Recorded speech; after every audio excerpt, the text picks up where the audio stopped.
您知道吗？美国各州政府代管住宿10亿美元的未领资金，可能就有1笔属于您。所谓未领资金，包括银行账、固支票、退税、保险理赔或政府退款等因无人认领而由州政府保存。如果您或已故亲人被欠款，而您是合法继承人，都可以免费申请取回。查询方法很简单，先上您所在州的未领财产办公室网站输入姓名搜寻。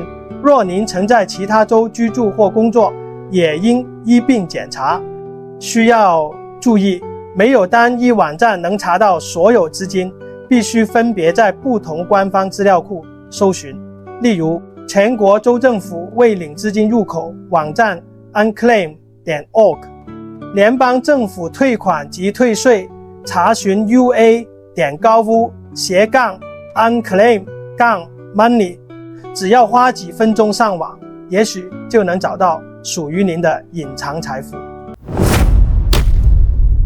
乐活护理管理公司为你申请护理服务，申请红蓝白卡、老人公寓及各种政府福利，详情致电3479160539。